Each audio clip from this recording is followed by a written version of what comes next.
Hello, good afternoon, good morning, how are you? All well? Yes, sir. Okay. So, कैसी चल रही है आप लोगों की पढ़ाई? किस किस की अच्छी चल रही है प्रिपरेशन? किसको बिल्कुल अभी आइडिया नहीं आ रहा क्या करना है? Okay okay okay. और अभी किसी आप में से किसी ने अभी प्रीलिम्स कोई लिखा या इस साल का लिखा? ओके। पेपर कैसा था? How was the paper this time? It was difficult? Current affair. Average, but yeah, it was better than last time. Okay, okay, okay, okay. See what we'll do is हम लोग इस session को दो parts में divide करते हैं।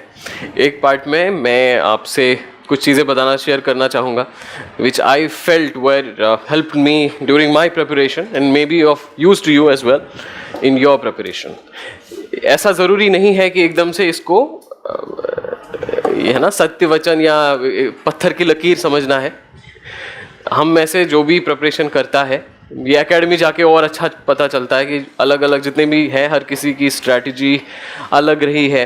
कुछ common components रहते हैं, कुछ सिमिलैरिटीज़ रहती हैं, लेकिन लार्जली हर किसी का पढ़ाई का शेड्यूल, हर किसी का नोट्स में बनाने का तरीका, हर किसी का इवन मटेरियल अलग अलग रहता है। तो मेरा आपसे जो बातें करने का मतलब ये है कि मैं आपको अपनी स्ट्रैटेजी बताऊं, अपनी चीज़ें बताऊं जो मुझे हेल्प की है, उससे आप लोग फिगर आउट कर लो कि आपको कौन सी चीज़ हेल्प करती है। ओके, तो आप दो लोग हैं तो इसकी strategy definitely would be different from yours, है ना। तो हर किसी को अपनी स्ट्रेंथ्स और अपनी वीकनेस के हिसाब से प्रिपरेशन करना होता है। फॉर एग्जांपल अगर किसी का ग्रेजुएशन में कोई ऑप्शनल सब्जेक्ट रहा होगा, ठीक है, मान लीजिए उसने 3 साल या किसी ने मास्टर्स किया होगा, तो उसको नेचुरली शायद कम अटेंशन देना पड़ेगा उस सब्जेक्ट में। किसी ने अगर फ्रॉम द स्क्रैच नया एक सब्जेक्ट लिया है, he might have to put a little bit more effort, तो नेचुरली उनका जो बाकी बैलेंस वो भी इसी हिसाब से चेंज होता जाएगा।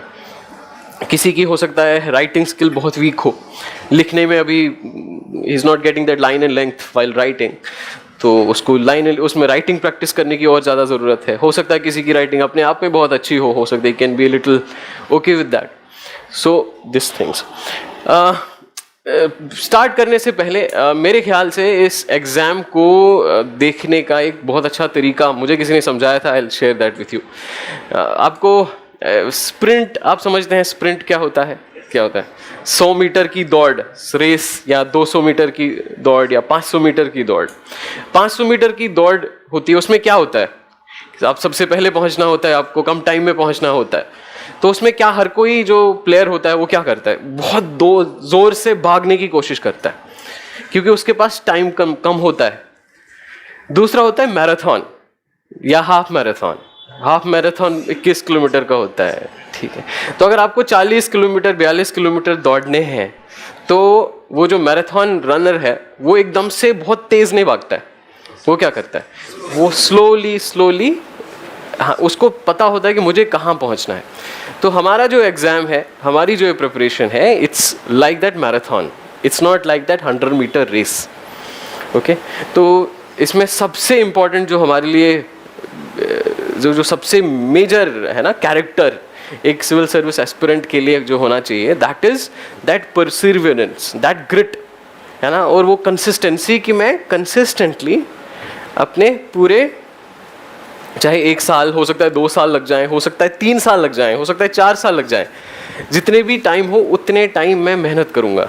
आई keep on working till that time. तो so consistency will be the first factor. ऐसा कभी नहीं होना चाहिए कि मान लीजिए अगर ये आपके दिन हैं, days, this is the daily time, daily study time या जो भी आप प्रिपरेशन टाइम है, ऐसा ना हो कि ये मान लीजिए 24 घंटे हो गए आपके, 12/6, ऐसे नहीं होना चाहिए कि आप पहले 20 घंटे कर लेते हो, है ना, फिर ये कभी ऊपर नीचे हो गया, ऐसे हो गया और फिर नीचे ख़त्म। This should not happen. Ideally ये रहेगा कि मान लीजिए अगर आप फुल टाइम प्रिपरेशन करते हैं, आप 10 घंटे दे पाते हैं, 12 घंटे दे पाते हैं, तो आपका ये ग्राफ इस तरीके का होना चाहिए। ओके, सो इस चीज़ को सबसे पहले ध्यान में रखना है। इसलिए ये किस में हेल्प करेगा, जब आप अपना टाइम टेबल बनाते हो, जब आप अपना स्टडी टेबल बनाएंगे, टाइम टेबल बनाएंगे कि मैं से ऑप्शनल का ये 3 महीने रखे, मैंने 5 महीने रखे हैं, मैं एक हफ्ते का मेरा ये टारगेट रहेगा, 1 महीने का ये टारगेट रहेगा, तो वो टारगेट वो अपने को बड़े रियलिस्टिक सेट करने हैं। ऐसा बिल्कुल नहीं होना चाहिए कि मैं 2 दिन में फ़िलासफ़ी ख़त्म कर लूँगा, है ना, 3 दिन में ज्योग्राफी, 5 दिन में हिस्ट्री, 2 दिन में पॉल साइंस या पॉलिटी, और 1 महीने में I will be ready to go. That would not happen, that's not possible. तो अपनी जो सबसे पहले ये करना है, ये फिगर आउट करना है कि मेरे पास कितना टाइम है। मुझे, आपके पास सिलेबस है एग्ज़ाम का, है ना, पूरा सिलेबस है, it's a very good detailed syllabus. At least mains के लिए तो बिल्कुल क्लियर कट सिलेबस रहता है, प्री के लिए it's slightly broad, but mains के लिए बड़ा क्लियर कट सिलेबस रहता है। तो सिलेबस को अपने सामने रखना है, और सबसे पहले ये अपना टाइम मैनेजमेंट को फिगर आउट करना है कि मुझे कितना पढ़ना है, किस सब्जेक्ट में, मेरे पास कितने कितने टॉपिक्स हैं, और मुझे उसमें टाइम कितना लगेगा, और मेरा डेली रूटीन क्या रहेगा। मैं डेली कैसे ये इंश्योर कर पाऊँ कि जो अगर मुझे 10 घंटे पढ़ना है, 12 घंटे पढ़ना है, तो वो 10 घंटे या 12 घंटे में प्रोडक्टिवली कैसे पढूँ।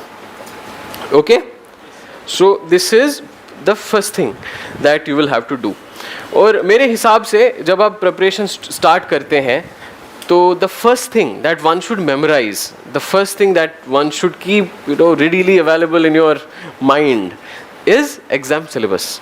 तो सिलेबस आपके बिल्कुल दिमाग में टिप ऑफ द टंग होना चाहिए कि प्रीलिम्स में क्या क्या है वो आपको क्लियर ही होगा। मेंस में पेपर 1 में कौन कौन से टॉपिक्स हैं, पेपर 1 में कौन कौन से सब टॉपिक्स हैं, पेपर 2 में क्या क्या है, पेपर 3 में क्या क्या है, आपके ऑप्शनल में पेपर 1 का सिलेबस क्या है, पेपर 2 का सिलेबस क्या है, उनके सब टॉपिक्स, आपको ये सब चीज़ें बिल्कुल क्लियर होना चाहिए। आपको एक बार सिलेबस अगर क्लियर हो जाए तो लाइफ बड़ी आसान हो जाती है। एक तो क्या है, एग्ज़ाम में हम लोगों को बड़ा डर रहता है कि एग्ज़ाम बड़ा मुश्किल है या क्या क्या आता होगा एग्ज़ाम में। जब हम एग्ज़ाम का सिलेबस अच्छे से देख लेते हैं तो हमारे लिए एग्ज़ाम थोड़ा सा डिमिस्टिफाई हो जाता है। वी नो कि ये सब टॉपिक्स हैं, इसमें से कुछ खतरनाक तो कुछ लग नहीं रहा, तो will be able to do it, number 1। Number 2, हमारे लिए it's not sufficient to know what to read, it's also important to know what not to read, है ना। अगर आप अभी जाओगे बाहर कोई मार्केट में फ़ोटोशॉप की ये जो फ़ोटोकॉपी की दुकान पे, इतना ज़्यादा मटेरियल है, और किसी भी बुक को हाथ लगाओगे आपको लगेगा बहुत इम्पोर्टेंट, शायद इसी में से होगा, है ना। लेकिन अगर सब कुछ देख लेंगे तो then it won't be possible. इसलिए बहुत ज़रूरी है कि हमें ये ध्यान में रहे कि मुझे पढ़ना क्या है और मुझे क्या नहीं पढ़ना है। इसलिए सिलेबस और पुराने पेपर्स, जो ओल्ड पेपर्स, पिछले 10 ईयर के पेपर्स हैं, मेंस के हों, प्री के हों, तो वो आपको कई बार देखना बहुत ज़्यादा ज़रूरी है। एक और चीज़ में ये हेल्प करेगा, फॉर एग्ज़ाम्पल हम लोग न्यूज़पेपर पढ़ते हैं, है ना। तो न्यूज़पेपर अगर आप एक दिन, कौन कौन पढ़ता है by the way newspaper daily? अच्छा, कौन कौन नहीं पढ़ता है? तो जिन्होंने हाथ खड़ा नहीं किया वो क्या करते हैं, उनको पता नहीं है वो पढ़ते हैं कि नहीं पढ़ते हैं? नहीं, हाँ, न्यूज़पेपर मेरे ख्याल से एग्ज़ाम का बहुत बहुत इंपॉर्टेंट कंपोनेंट है। अगर आप कोई सा भी न्यूज़पेपर देख लोगे, से हिंदू आपने उठाया, इंडियन एक्सप्रेस उठाया, अगर वो न्यूज़पेपर आप पहले पेज से लेकर लास्ट पेज तक पढ़ने लग जाओगे, आपको 2 दिन, 1 दिन पूरा न्यूज़पेपर में ही लगेगा, है ना। काफ़ी लोगों को ऐसा होता होगा, 5 घंटे 10 घंटे लग रहे हैं न्यूज़पेपर पढ़ने में, फिर परेशानी हो जाती है, लगता है कुछ पढ़ा ही नहीं। सो अगर ये हो रहा है तो इसका क्या मतलब है? इसका मतलब ये है कि we still have not figured out क्या एग्ज़ाम पॉइंट ऑफ व्यू से इम्पॉर्टेंट है, क्या नहीं है।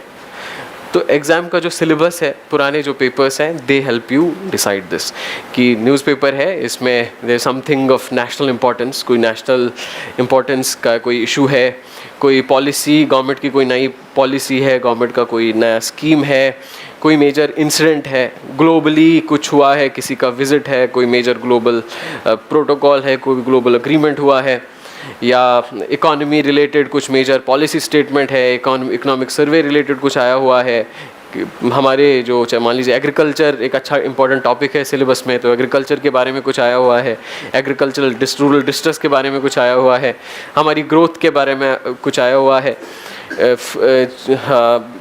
कोई नया टैक्सेशन में कुछ चेंज हुआ है, फिस्कल पॉलिसी फिस्कल वो हमारे सिलेबस में है। इसी तरह से मान इन्फ्लेशन के रिलेटेड कुछ इंडिसेस आया है, आरबीआई का कोई नया पॉलिसी चेंज आया है, पॉलिसी रेट में चेंज आया है, जैसे हर 2 महीने में एक वो बाई मंथली पॉलिसी स्टेटमेंट आता है जिसमें अभी they have reduce by some 25 basis points.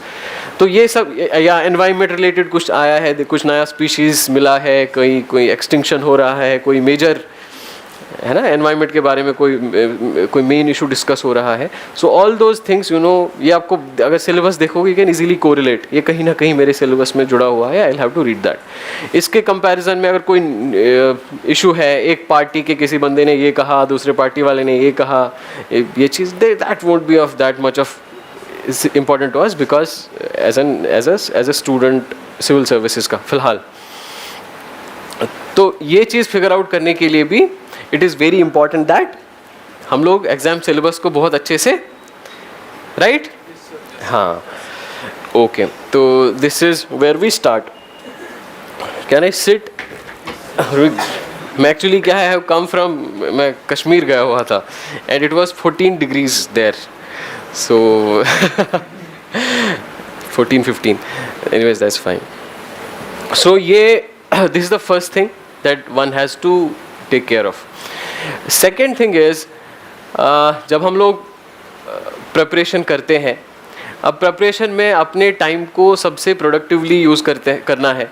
कई बार हम लोग वो ये भी कहते हैं ना, we talk about something called smart work. Smart work, hard work is not sufficient, smart work करना है। Now what is smart work? I'll give you an example. I wrote the exam twice. तो first time मैंने philosophy, but तब I was in college, तो मैं कुछ थोड़ा सा इसको प्रिपेयर ठीक से कर नहीं पाया था। सो जब रिज़ल्ट आया, I got very less marks in my philosophy optional. So next time what I did was, I did not read everything from scratch. मैंने क्या किया, जो फ़िलासफ़ी के पिछले आपके पास बुकलेट रहती है ना, दी होगी 10 year 20 years paper, I wrote answer to each and every question in that booklet. कुछ नहीं किया मैंने, आई डिड नॉट रीड बहुत ज़्यादा अलग कोई बुक्स कहीं से लेके आया, जो मटेरियल आपके पास है द सेम मटेरियल, बट मैंने उसको प्रिपरेशन को एग्ज़ाम ओरिएंटेशन दे दी रादर देन रीडिंग और फिर से सुपरफिशियली करने की कोशिश से। मैंने ये किया कि जो भी क्वेश्चंस थे, इन क्वेश्चंस को एग्ज़ाम पॉइंट ऑफ व्यू से प्रिपेयर करने की कोशिश की। तो मैंने नोटबुक उठाई, उसमें मैंने चैप्टर वाइज आंसर्स लिखे। जब एग्ज़ाम आया तो मैं जो भी क्वेश्चंस आते थे, वो क्वेश्चंस मैंने ऑलरेडी लिखे हुए थे, I had written those answers, so I could straight away start writing those answers without thinking, without trying to recall. So ये चीज़, and I got almost among the highest marks next year in optional. So अब इसके comparison में मेरे साथ और भी लोग थे जिनका पहली बार जो फिलासफी में नहीं हुआ था, उन्होंने वही किया, और कहीं से मटेरियल लाएंगे, किसी और इंस्टीट्यूट से मटेरियल लाएंगे, इग्नो का लेके आएंगे, कोई और बुक्स लेके आ गए, but by the time exam was near, उनकी जो प्रिपरेशन थी दैट वाज नॉट कंप्लीट। आपको भी गर्मी लग रही है क्या? सॉरी।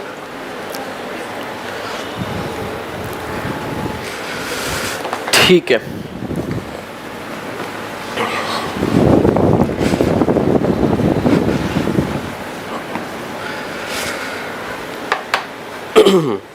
सो सबसे पहला पॉइंट जो हमने डिस्कस किया, that is exam syllabus and old papers.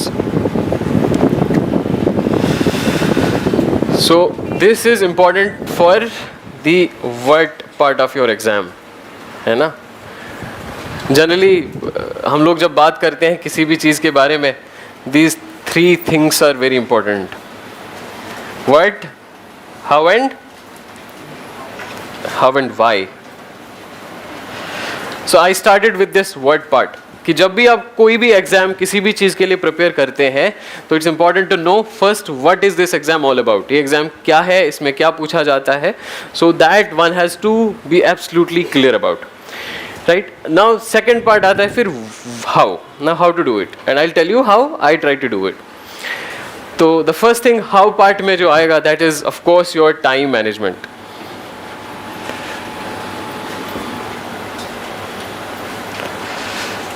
कि टाइम को बेस्ट कैसे यूटिलाइज किया जाए, इसके लिए आपका टाइम टेबल बहुत ज़रूरी है। सेकेंड इज हमारा जो स्टडी मटेरियल होता है। स्टडी मटेरियल में my only advice would be number 1, कहते हैं ना, cut the clutter, and number 2, consolidate.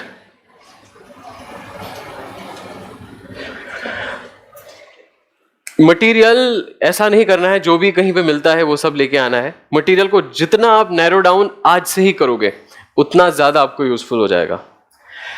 तो इसलिए जो भी फालतू चीजें हैं उनको नहीं लाना है। अगर आप मैगजीन पढ़ते हैं तो read 1 magazine 10 times rather than reading 10 magazines once. Okay, तो वो चीज ये करना है। तीसरा, जो सब्जेक्ट वाइज आपका मटेरियल है इसको कंसोलिडेट करना है।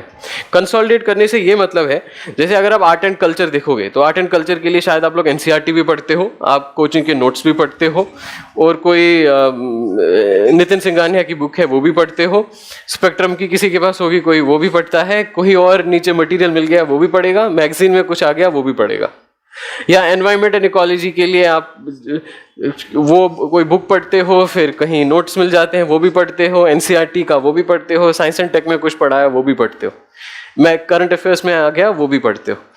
फिर क्या होता है, जब हम लोग ये तो पढ़ लिया अभी आपने, आपके पास टाइम है, लेकिन जो ही एग्जाम पास में आ जाएगा you will not be able to revise उसमें से चीजें। आप रिवाइज नहीं करके जाओगे तो आपको बहुत लैक ऑफ कॉन्फिडेंस फील होगा और आप एग्जाम में डेफिनेटली गलत कर लोगे। इसलिए आज से ही अपने मटेरियल को कंसोलिडेट करना है। You should have 1 main source.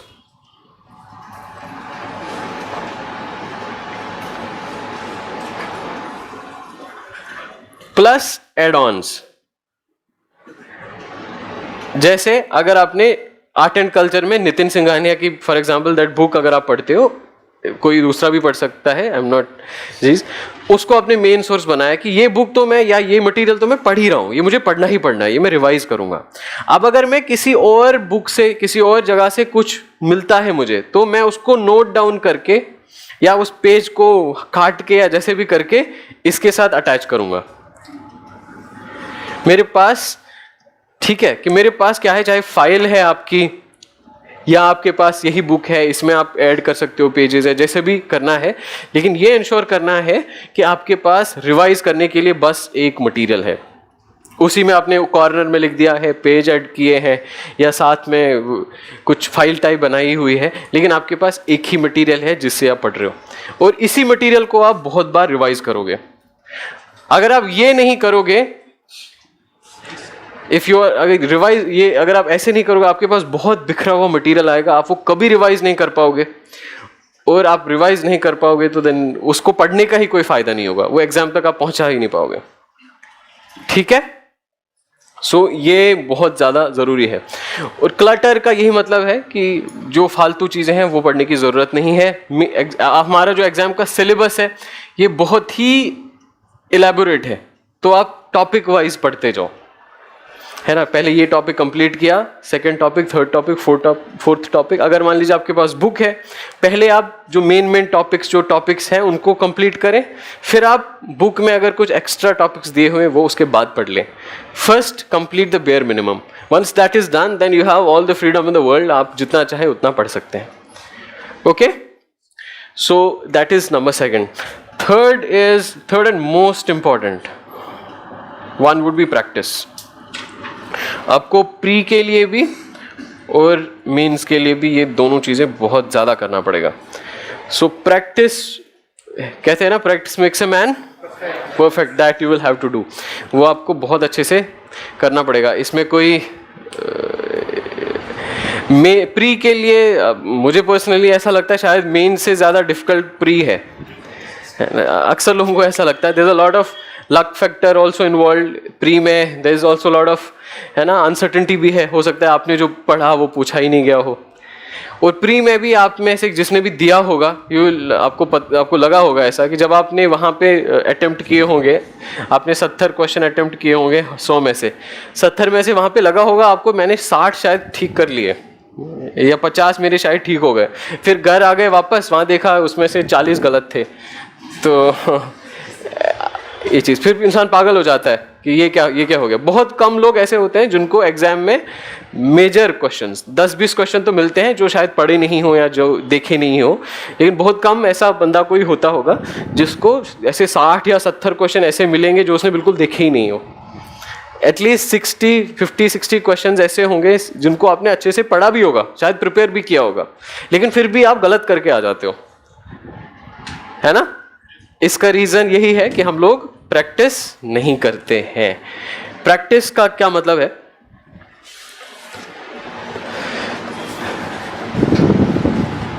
एक तो जब हम लोग कोई भी चैप्टर पढ़ते हैं, ठीक है, आपने हिस्ट्री में कोई चैप्टर पढ़ा, तो जब हम पढ़ते हैं तो there is something called reading between the lines, है ना। एक चैप्टर में 10 पेज हैं, तो 10 पेज में देयर इज इतनी सारी इंफॉर्मेशन है। हम लोग वो सारी इंफॉर्मेशन एक ही लेवल ऑफ प्रायोरिटी से पढ़ते हैं, हमें लगता है ये सब इंपॉर्टेंट है, उसी हिसाब से पढ़ते हैं। लेकिन उस चैप्टर में से हो सकता है ऐसे 100 पॉइंट हो, ऐसे 50 पॉइंट्स हो, 50 चीज़ें हो जो ज़्यादा इंपॉर्टेंट है, जिन पे हमें ज़्यादा ध्यान देने की ज़रूरत होती है। जब हम नॉर्मली चैप्टर पढ़ते हैं तो हम लोग ये फिगर आउट नहीं कर पाते इसमें से सबसे ज़्यादा इंपॉर्टेंट क्या होगा। लेकिन जब उसी चैप्टर के हम वो क्वेश्चंस करते हैं, उन क्वेश्चन से हमारे सामने वो पॉइंट्स हाईलाइट हो जाते हैं कि इस चैप्टर में क्या क्या इंपॉर्टेंट है। ओके। दूसरा, जब आप कोई चैप्टर पढ़ते हो, इसमें कोई फैक्ट लिखा हुआ है, कोई डेट है, कोई आर्ग्यूमेंट है या कोई नाम है, तो ये याद रखना बड़ा मुश्किल हो जाता है। It's very difficult to memorise.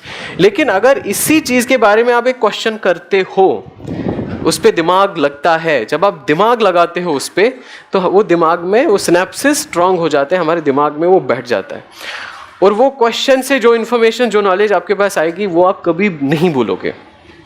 इसलिए क्वेश्चंस को जितना ज़्यादा आप प्रैक्टिस करोगे उतना ज़्यादा अच्छा है। तो my suggestion is, what I used to do is, एक क्वेश्चन बैंक अभी तो मेरे ख्याल से और भी अच्छे आते होंगे। उन दिनों एक वो TMH की CSAT इसकी बुक आती थी, प्री की, मोटी सी, बहुत मोटी बुक। उस बुक के एंड में हर चैप्टर पे लगभग 300-400 क्वेश्चन होते थे। मैं अपने मटेरियल से, जो आप लोग पढ़ते हो उसी मटेरियल से पढ़ाई करता था, बट ये क्वेश्चन जिसके में 300-400 क्वेश्चन हर चैप्टर के एंड पे, आई वुड सॉल्व दैट। कई बार ऐसा भी हुआ है, कुछ टॉपिक्स जो मैंने नहीं पढ़े हैं, लेकिन मैंने फिर भी उन टॉपिक्स के वो क्वेश्चंस 1-2-3 बार अटेम्प्ट किए हैं। लक्ष्मीकांत अब हर कोई पढ़ता है, लक्ष्मीकांत के लास्ट में मेरे ख्याल से कुछ हजार के आसपास 600-700 ऐसे कुछ questions, I don't know the exact number. तो वो क्वेश्चंस भी करें आप, उससे भी आप देख लेना, आपको, आपने वो चैप्टर पढ़ा होगा, क्वेश्चन करोगे, क्वेश्चन फिर भी गलत होगा, आप ये चीज़, बट उसको बार बार करना है, क्वेश्चंस को बार बार करना है। प्री के लिए मेरे ख्याल से the sure short way to cross pre is by attempting as many questions as possible. अगर आपने चैप्टर पढ़ा है, नहीं पढ़ा है, वो क्वेश्चंस आप जरूर अटेम्प्ट करें, ठीक है। This has to be done. Same is with mains. Main exam में क्या है, मेन एग्जाम इज, सी इसके पास बड़ा, हमारे पास बहुत अच्छा अपॉर्चुनिटी होता है मेन एग्जाम में। प्री में तो अगर हमने बहुत अच्छे से पढ़ा भी है, मान लीजिए गलती से भी ऊपर नीचे हो गया, दैट्स गॉन, या कुछ उस समय क्लिक नहीं कर पाया, that's gone. But main exam में हमारे पास क्वेश्चन होता है, हमारे पास स्पेस होती है, इट्स टाइम कि हम वहाँ पे अपना बेस्ट दिखा पाए। अब हमने अगर बहुत ज़्यादा पढ़ा होगा, we know all the things, लेकिन हम वहाँ पे सही से लिख नहीं पाते हैं, लिख नहीं पाए, तो उसका फ़ायदा नहीं होगा, फिर वो पढ़ने का फ़ायदा ही नहीं होगा। एग्जामिनर के सामने हम नहीं है, एग्जामिनर के सामने हमारी मेहनत नहीं है, एग्जामिनर हमको देखता ही नहीं है ये दिन रात पढ़ाई कर रहा था या कितना ये किया है, इसने पूरी गुफा में घुस गया था, he was just preparing that, उससे कोई फ़र्क नहीं पड़ा, उसको वही देखेगा जो हमने वहाँ पे लिखा है। अब एग्ज़ाम में उस आंसर का, उस क्वेश्चन का कैसे टू द पॉइंट आंसर लिखें, जो एग्जामिनर ने पूछा है वही लिखना है ना। It's like you don't have to write what you know, ठीक है, you have to write what is being asked, वहाँ पे क्या करना है, जो आपको पता है, आपने बहुत अच्छे से टॉपिक प्रिपेयर किया होगा, वो नहीं लिखना है। उसको मतलब ही नहीं है आपको आपने कितना पढ़ा है, वो जो पूछा है वो लिखना है। इट्स लाइक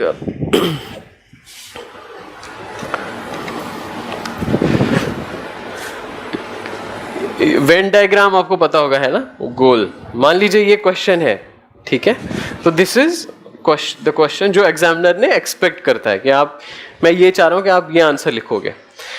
तो जब हम लोग आंसर लिखते हैं तो हम लोग आंसर हमारा ऐसे होता है, this is our answer, okay. मतलब वो ये वाला जो सर्कल का पोर्शन है ये एक्सपेक्ट करता है, हम लोग अक्सर ये आंसर लिखते हैं। 10 मार्क्स का क्वेश्चन है तो वो हमें इस चीज़ के मार्क्स क्वेश्चन आंसर मार्क्स दे देता है। ये जो ये ओवरलैप है, मान लीजिए ये 2 है तो वो 2 में से 10 में से 2 दे देगा। अभी भी यहाँ पे भी आंसर राइटिंग करते होंगे क्या क्लास में, टीचर 2 मार्क्स दे देता है, 3 मार्क्स दे देता है। तो दिस इज दिस, वो 2 मार्क्स कौन से थे, मैंने तो पूरे 2 पेज लिखे थे, है ना। तो 2 पेज में वो वही मार्क्स दे देता है जो वो चाह रहा था और हमने कौन सा पोर्शन उसका लिखा है। अब इसको यहां तक कैसे पहुंचाएं,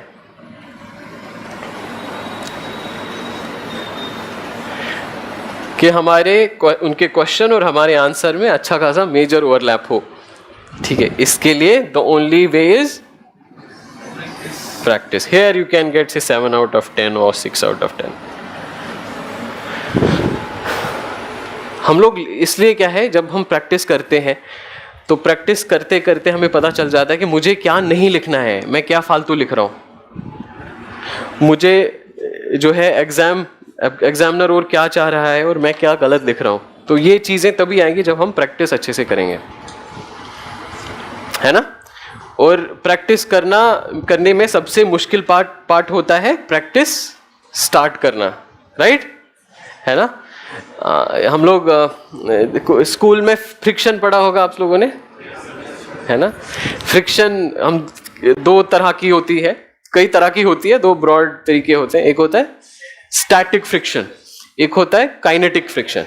स्टैटिक फ्रिक्शन मतलब वो फोर्स फ्रिक्शन का जब बॉडीज 2 रेस्ट पे हो, जब रिलेटिव मोशन नहीं हो, है ना, उस टाइम पे जो फोर्स ऑफ फ्रिक्शन अप्लाई होता है, that is static one. Friction जब 2 बॉडीज एक चल भी रही हो तब भी एक फ्रिक्शन होती है, उसको काइनेटिक फ्रिक्शन कहते हैं। और हमेशा coefficient of that static friction is higher than kinetic friction. मतलब एक बॉडी को सबसे, अगर रेस्ट पे है, इसको पहले धक्का देने में, पहले स्टार्ट करने में सबसे ज्यादा ये लगता है, एनर्जी लगती है, एज कंपेयर टू जब भी एक बार पटरी पे आ जाए। इट्स लाइक ट्रेन में सबसे ज्यादा इंजन का जो डीजल जलता है या जो भी फ्यूल जलता है वो इंजन को स्टार्ट करने में जलता है ना। लेकिन एक बार इंजन स्टार्ट हुआ, फिर उसके बाद पर यूनिट टाइम में जितना उसमें तेल या डीजल या कोल या फ्यूल जो भी इलेक्ट्रिसिटी जलती है वो कम रहता है। तो इसलिए ये चीज़, इससे डरना नहीं है। This has to be kept in mind कि मैं प्रैक्टिस मुझे नहीं करता था, जब मैं करूँगा तो मुझे गलतियाँ होंगी, मुझे बहुत डर होगा, मैं लिख नहीं पाऊँगा, मैं बहुत हेजिटेट करूँगा। लेकिन प्रैक्टिस करनी है। अगर आप प्रैक्टिस नहीं करोगे तो life would be really difficult. तो अब मैंने आपको खुद की फिलॉसफी का एग्जाम्पल देके बताया। The only thing that changed मेरे 2 अटेम्प्ट्स में वॉज माई प्रैक्टिस, कि मैंने मेंस के लिए कितनी ज़्यादा प्रैक्टिस की, कितनी, इनफैक्ट प्री और जो हमारा मेंस के बीच का वो टाइम होता है, मैंने इसमें कुछ 21 टेस्ट्स लिखे। कुछ 2-3 महीने होते हैं, वो 2-3 महीने में मैंने 21 टेस्ट खाली फिलॉसफी के लिखे। पेपर उठा के कहीं मिलते थे, या यहाँ क्लासेस में भी जो टेस्ट सीरीज रहती है वो टेस्ट सीरीज प्लस ये चीज़, तो 21 टेस्ट में ऑलमोस्ट एवरीथिंग वाज कवर्ड। और मैंने खुद प्रैक्टिस की हुई थी, that it helped a lot. हाँ, वो 2 चीज़ें हैं। How do you analyse your answers? Number 1 is you show it to someone, that can be आपका बगल वाला। And we have a good habit, specially UPSC aspirants, we are very critical of each other, है ना। तो गलतियां निकालने में हम लोग एक्सपर्ट होते हैं। That helps here. अगर आप बगल वाले को दिखाओ या दूसरे को दिखाओ, उसको खुद लिखना आता हो या नहीं आता हो, but he has the sense कि तुमने अच्छा लिखा है या नहीं लिखा है। तो वो चीज़ कर सकते हो, एंड आई एम श्योर जो आप टीचर्स वगैरह भी हैं they will also help you out. और दूसरा ये भी होता है जब आप एक बार आंसर लिखते हो उसके बाद रीड दैट थिंग अगेन, फिर आपको फिर से पता चलता है अच्छा इसमें और क्या हो सकता है। और एक ऑनेस्ट है ना, जो सबसे इंपॉर्टेंट चीज़ है ऑनेस्टी, अपने साथ बिल्कुल ऑनेस्ट रहना है कि तभी जाके फायदा होता है। ऑनेस्टी से मैं एक और चीज़ आपको समझाऊंगा। What I used to do is pre के लिए पर्टिकुलरली हम में से काफ़ी सारे लोग हम पेपर लेके आते हैं मार्केट से एंड वी स्टार्ट प्रैक्टिसिंग। सो हम क्या करते हैं, क्वेश्चन देखा सही हुआ नहीं, फिर आंसर देखा तो कर लिया, है ना। वो ऐसे करते हैं, अक्सर लोग ऐसे ही करते हैं, क्वेश्चन देख के फिर साथ में की वगैरह देख ली और हो गई पूरी प्रैक्टिस। ऐसे ही होता है ना। What I used to do is, मैं कई बार अगर की साथ में आ जाए पेपर के, मैं की फाड़ देता था। I would keep it somewhere. Paper उठाया, OMR शीट अगर आप व्हाट्सएप पे भी सर्च करोगे तो या मार्केट में भी देखोगे अभी खूब सारे मिल जाते हैं, है ना, फोटोकॉपी OMR शीट्स का। तो गेट दैट OMR शीट अपने पास और सीधे गड़ी रखो, स्टार्ट राइटिंग। OMR पे आपको डॉट डालना है ना। डॉट डालना इज अ डिसीजन, है ना, कि आपने ले लिया है, इट्स अ रिस्पॉन्सिबिलिटी। अगर आप वैसे क्वेश्चन करते हो, कैसे बिना ये टिक मार के की देख के, तो उसमें आप पूरा दिमाग नहीं लगाते हो। इसमें जब आपको डॉट डालना होता है, it's like signing on a file, है ना। इसमें आपको you have to apply your mind, और जब that application of mind is very important. फिर इसमें आपने किए सॉल्व 100 क्वेश्चंस, उसके बाद की देखो, जो जो ठीक है उसको मार्क करो, गलत करो आपको पता चलेगा। पहले आ गए 30 नंबर, दूसरे में आप कैलकुलेट करो अच्छे से, तो वो ऑनेस्टी विल हेल्प यू। ठीक है, इट्स नॉट इम्पॉर्टेंट कि जब आप अभी क्वेश्चंस या सी टेस्ट लिखते हो you need to get above 100 या 110 मार्क्स। अभी ये इंपॉर्टेंट, अगर आपके पास BC है, नेक्स्ट में that should go to 30, next में इट शुड गो टू 40। अगर आप पहले आपके 30 क्वेश्चन गलत होते हैं, अब वो गलत BC होने चाहिए, है ना। अगर आपके पहले नेगेटिव 30 चले जाते थे, अब वो 25 ही हो जाने चाहिए। तो that gradual improvement is important, but उसके लिए अपने आप को ऑनेस्टली इवेल्युएट करना बहुत ज़्यादा ज़रूरी है। That you will have to do. Okay, so that was practice part. इसमें just a couple of things more. एक तो जब आप जब प्रैक्टिस करेंगे तो एक आंसर राइटिंग एक आप अच्छे से सीख ही लोगे। I'll just spend 5 minutes on answer writing. I think आपके लिए हेल्पफुल होगा। आई थिंक साथ में बनना चाहिए। हाँ, ये भी एक ये चीज़ है, काफ़ी सारे लोगों को ये हो जाता है कि एग्जाम में कैसे करें। What I used to do pre में पर्टिकुलरली, कि मानो ये 5 क्वेश्चन एक पेज हैं, 6, 7, 8, 9, 10, सो फोर्थ। मैं पहले आके I will start with the first question, मुझसे आता है, ठीक है, इफ आई नो इट, तो मैं जो पेंसिल होता है, पेंसिल से उसे मार्क करता था OMR पे। OMR पे you have to do it with a black pen, pencil से नहीं चलता है वो, but I still put a pencil से वहाँ पे मार्क, क्योंकि पेंसिल के ऊपर आप ब्लैक से फिर आप ये कर सकते हो। अगर मुझे क्वेश्चन बिल्कुल आता है तो मैं इसको टिक करता था, तो अपने लिए आंसर पे थोड़ा डॉट डालता था कि मुझे पता चले मैंने इसमें आंसर क्या किया है। सो दिस इज क्वेश्चन। अगर मुझे क्वेश्चन नंबर 2 है, इसमें मुझे डाउट है कि मुझे दिमाग लगाना है इसमें, but I have read it, ऐसे होता है कि क्लिक नहीं करता है उस टाइम पे, मैं इस पे गोल लगाता था। This is the first round.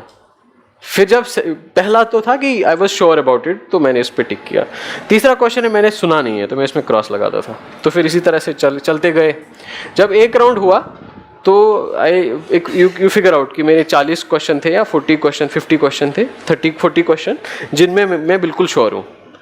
तो मैं फिर सेकेंड राउंड में एक तो इस क्वेश्चन को फिर से एक बार देख लेता, ताकि वेदर आई एम श्योर, तो मैं उसको ब्लैक कर देता साथ में।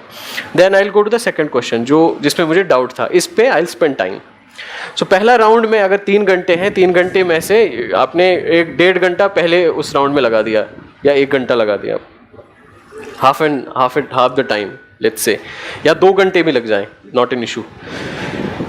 फिर सेकंड जो आपका 1 घंटा बचा हुआ है, उसमें you focus more on these questions. कौन से?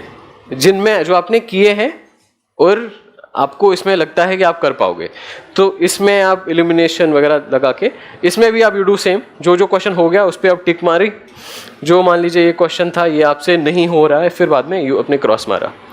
तो सेकेंड इस राउंड में आपको ऑलमोस्ट आधा घंटा और लगेगा। तो दे वुड बी मेरे ख्याल से कुछ 15-20 क्वेश्चन ऐसे होंगे जो सेकेंड में 40 आपके पहले प्लस 40-45 प्लस ये 20 अराउंड 65 क्वेश्चंस आप 2.5 घंटे में you will have figured out. Last में you will have that half an hour time ऐसे में जिसमें आप ये कोशिश कर सकते हो, ये जो बड़े मुश्किल से थे इसमें से भी 4-5 आप फिगर आउट कर पाओगे।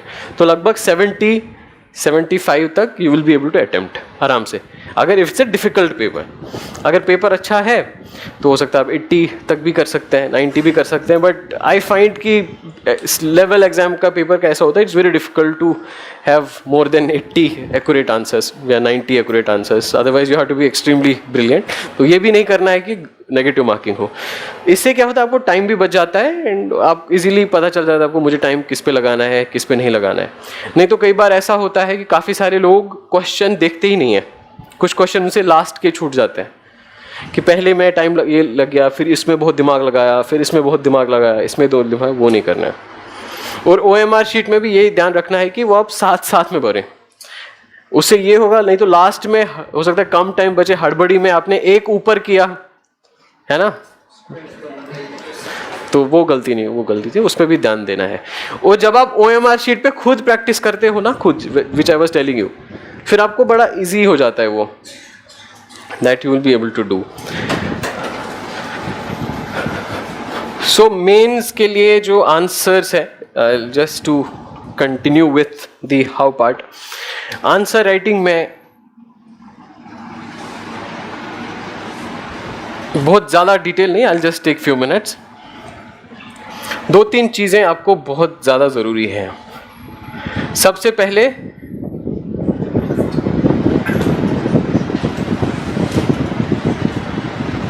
अंडरस्टैंड द क्वेश्चन, है ना। क्वेश्चन आधा काम आधी जंग हमारी हो गई अगर हमें क्वेश्चन अच्छे से समझ आ जाए, है ना। दूसरा, कभी भी गलती से भी बिना क्वेश्चन कम से कम 2 बार पूरा पढ़े लिखना शुरू नहीं करना है, ठीक है। कई बार क्या होता है, हमने क्वेश्चन देखा बहुत इजी है लेकिन लास्ट में देखा नहीं, वो तो वो चीज़ खुद ही बता रहा है, वो शायद कुछ और चीज़ पूछ रहा था, ठीक। तो क्वेश्चन को बहुत अच्छे से देखना है, क्वेश्चन को समझना है, and it's a good thing अगर आप जो क्वेश्चन है इसको पार्ट्स में ब्रेक करें। Try to break down question in a few parts, ठीक है। उससे क्या होता है, जब आप क्वेश्चन को 2-3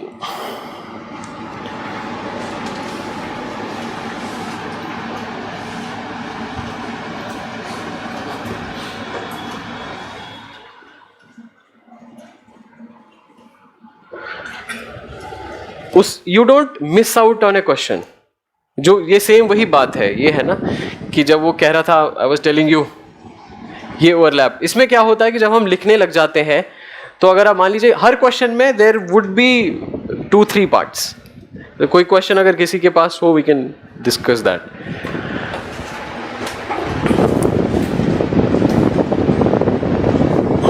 से फॉर एग्जाम्पल क्वेश्चन अगर हो से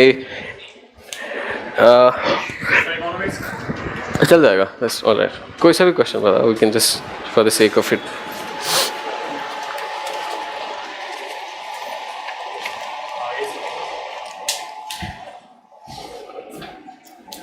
जैसे कोई एक क्वेश्चन है, इसमें लिखा हुआ है why green revolution lost its steam and India needs yet another green revolution और एवरग्रीन रेवोल्यूशन, ठीक है। I will just write it down.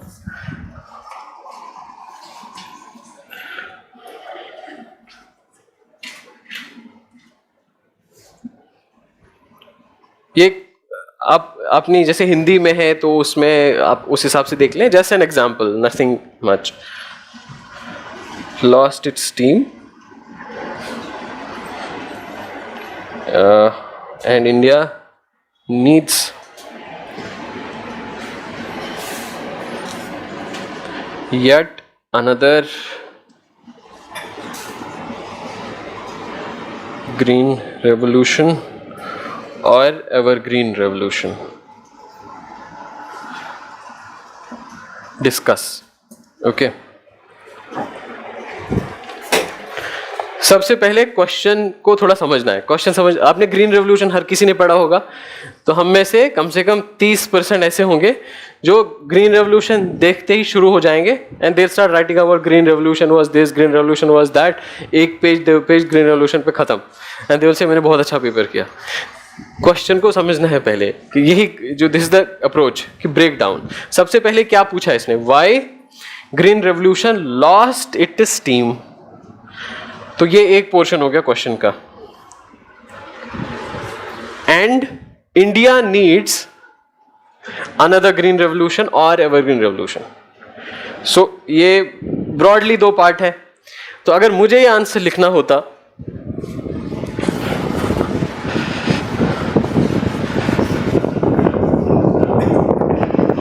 सबसे पहले ये चीज ध्यान रखना है, एग्जामिनर को पता है ग्रीन रेवोल्यूशन क्या है. ओके, एग्जामिनर हमसे ग्रीन रेवोल्यूशन नहीं पूछा, इसने क्लियर लिखा है पे why green revolution. Green revolution पता है मुझे. अब अगर आप सीधे लिखने लग जाओगे green revolution was this and that, ये हुआ, हाई यील्डिंग वैरायटीज आई, फर्टिलाइजर्स थे, इरिगेशन, ऑल दैट, तो उसमें आपका आधा टाइम और आधा स्पेस जाएगा. It will fetch no marks. तो फर्स्ट सीधे पार्ट ये था ना. आप इसको यही, इनफैक्ट अगर आप आंसर भी लिखना चाहो तो आप आंसर ऐसे भी लिख सकते हो. First part, why green revolution lost its steam in India. ठीक है, तो सीधे स्टार्ट विथ पॉइंट्स. नंबर 1 क्या हुआ, number 2, number 3 it was confined to, जैसे फॉर एग्जांपल एक रीजन ये है कि it was confined to few crops. Rice और वीट के बगैर हम इसको ज़्यादा एक्सपेंड नहीं कर पाए. इट वाज हमारी जो एक तो था, it was for example confined to a few crops, say rice और wheat, it could not be expand, थोड़ा सा लिख दिया. दूसरा पॉइंट ये हो सकता है हमारे यहाँ land reforms is another major issue, कि लैंड रिफॉर्म्स हुए नहीं है. Still our land holdings almost more than 80% of land holdings are less than a hectare, है ना. So that can be one more. तो इसको आप इलॉबरेट करोगे. तीसरा फॉर एग्जांपल ये हो सकता है कि लैक ऑफ इन्वेस्टमेंट या इनएडिक्वेट investment in agricultural research and development. हमने बहुत ज़्यादा इन्वेस्ट नहीं किया, ये चीज़. इसी तरह से लैक ऑफ मार्केट अपॉर्चुनिटीज़, या स्टिल इसमें है APMCs का पढ़ते हो आप, कि मार्केट ड्रिवन नहीं है, वो सब हर्डल्स. तो you can write that down. So this is the first portion. Number 2 would be what, second part is why India needs another green revolution. ठीक है, तो पहला पार्ट आपने लिखा कि why it lost its scheme. Second part would be why India needs another green revolution. तो उसमें अब रीजन लिखना पड़ेगा क्या, कि स्टिल मोर देन 55 और 52% of people are dependent on agriculture for employment, है ना. स्टिल हमारे लिए food security is an issue, and in order to ensure, है ना, significant capital or significant revenue to our farmers from agriculture, we have to ensure that per capita income, agriculture incomes increase. तो ये कुछ चीजें आप लिख दोगे. Third part would be now how. अब इसके लिए क्या करना पड़ेगा, समझे आप. So question was why green revolution lost its steam and India needs another green revolution or evergreen revolution. Without wasting the time talking about green revolution, हो सकता है एक लाइन आप पहले ग्रीन रेवोल्यूशन लिख भी सकते हो कि कब क्या स्टार्ट हुआ था, with the introduction of high yielding varieties and improving irrigation, जो भी था फैसिलिटीज. सो कैसे ग्रीन रेवोल्यूशन स्टार्ट हुआ, कब थोड़ा बहुत स्टार्ट हुआ, you can write a few lines. But unfortunately, you know, over the period of time green revolution has lost its steam because point 1 2 3 4 5 हो गया. Now second, India, given the circumstances or socio-economic structure of India, India needs another green revolution. फिर because of the following reasons लिख दिए 4-5 points. So आपने पूरा question आपने किया. Then would be the conclusion. तो conclusion यहाँ पे रहेगा, in order to have another green revolution or evergreen revolution, we need to do this. तो you write 3-4 points. आपको 7 नंबर से कम एक बिल्कुल नहीं देगा. There is nothing that you have missed in the question. क्या आपने ये भी लिख दिया क्यों खो गया, ये भी लिख दिया क्यों चाहिए, और अब चाहिए तो क्या करना है. और इस आपको टाइम भी इसमें बहुत कम लगेगा. आपने क्या किया, आपने क्वेश्चन को सिंपली ब्रेक डाउन किया. तो ब्रेक डाउन से एक तो स्ट्रक्चर आ जाता है, हमें सोचने में बड़ा इजी हो जाता है और पढ़ने वाले को भी बड़ा इजी हो जाता है. ठीक है, ऑल राइट. तो this you will have to learn. Try to आपको जो है मोस्टली पॉइंट्स में लिखने की कोशिश करनी है. पैराग्राफ्स हो तो कुछ किसी क्वेश्चन में थोड़ा सा पैराग्राफ्स लगता है, बट आइडियली जीएस जैसे पेपर्स में मोस्टली आई बिलीव जो पॉइंट्स में लिखना it becomes a little easier.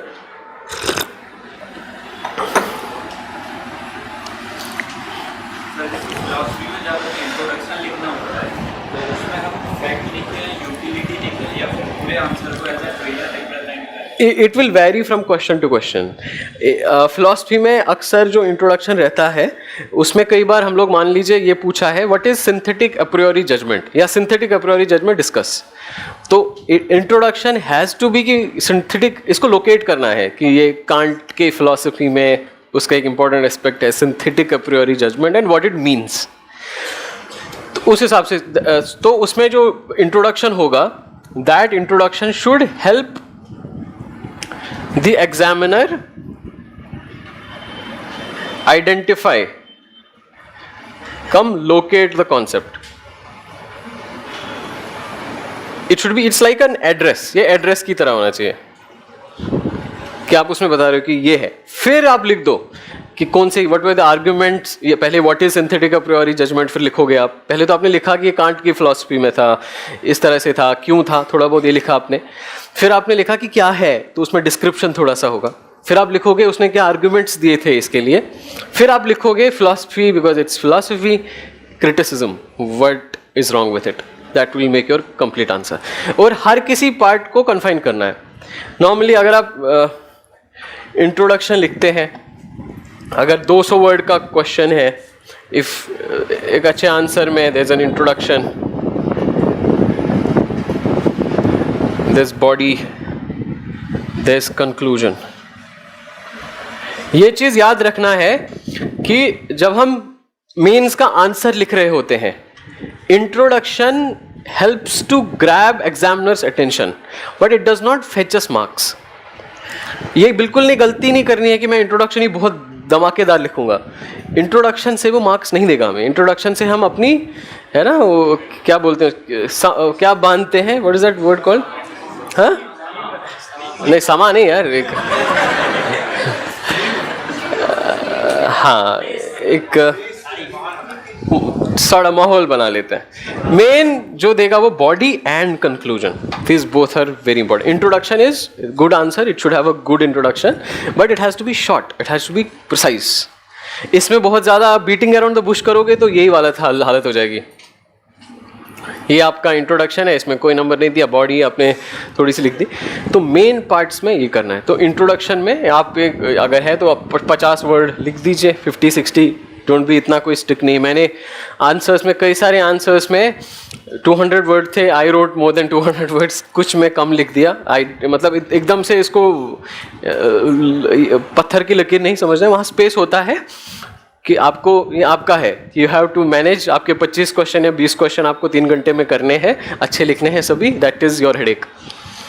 तो उसको ध्यान रखना है. फिर बॉडी आप अराउंड अगर 150 वर्ड्स के अराउंड है, इट मीन्स आप 100 से 160 वर्ड 180 वर्ड्स भी लिखते हैं. लास्ट में have at least 50-60 words for 50 words for conclusion. अगर 250 वर्ड्स का क्वेश्चन है, अगर 200 का है तो आप इसी अकॉर्डिंगली इसको कम करेंगे. तो बॉडी में ये हेल्प करता है. और आंसर्स में ट्राई टू, जैसे हमने ब्रेक किया क्वेश्चन को, उस ब्रेक जो अपने टुकड़े बनाए उस टुकड़े को एक पार्ट बनाओ, सब पार्ट, और उसको क्लियर कर दो.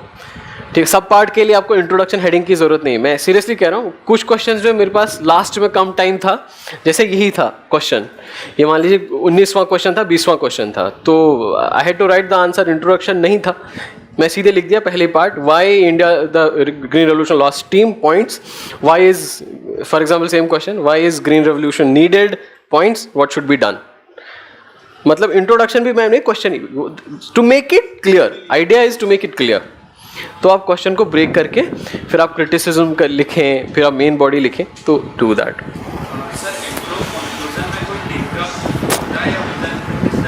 लिंकअप नेचुरली आपको बनाने की, और इसको बहुत ज़्यादा सोचो मत इस पर। जब आपने लिख लिया सिंथेटिक अप्रोरी जजमेंट से कांटियन फिलोसफी में ऐसे है, ये आपने थोड़ा सा लिख दिया, फिर आपने नेक्स्ट पार्ट तो बॉडी आ ही जाएगी कि व्हाट इज़ सिंथेटिक अप्रोरी जजमेंट में क्या एक्सप्लेन करने की कोशिश की, कैसे किया, वो कनेक्शन अपने आप में बन जाएगा। बट एकदम कंप्लीटली अनरिलेटेड भी नहीं होना चाहिए। ग्रीन रेवोल्यूशन में अगर आप इंट्रोडक्शन लिखते हो, green revolution was this by introduction of this and this, green revolution में हमने ये किया था, वो तो ऑटोमेटिकली उसके साथ लिंकअप हो जाएगा। ठीक है, तो एकदम से इसको अब मैं कौन सी तार जोड़ना, उतना ज़्यादा दिमाग लगाने की ज़रूरत नहीं है। दैट विल, उससे क्या हो जाए, अनड्यू हम लोग ही प्रेशराइज हो जाते हैं। जब आप कहानी सुनाते हैं कहीं पे, जब हम बात करते हैं, तो हमारी बातों में कनेक्शन होता है। अब हमें वो एकदम एक्सप्लिसिट कनेक्शन बताने की ज़रूरत नहीं है ना, कि ये ऐसी बात हुई, फॉर एग्जाम्पल मैं आपको बता दूं, आंसर ऐसे लिखना है, इट इज़ अंडरस्टूड कि ये आंसर मेंस का है, तो मुझे हर बार ये बोलने की ज़रूरत नहीं है कि ये मेंस में आंसर आप ऐसे लिखोगे, दैट्स सॉर्ट ऑफ अंडरस्टूड। तो वो चीज़ों का ध्यान रखना है। सो ठीक है, पॉइंट्स में वुड हेल्प यू अगर आप पॉइंट्स में लिखेंगे, और जीएस में ऑप्शनल में it may not help. GS में या जहाँ जहाँ फ्लो डायग्राम चार्ट बना सकते हैं, you can do that also makes your illustration good. और एक इम्पॉर्टेंट बात is your hand writing.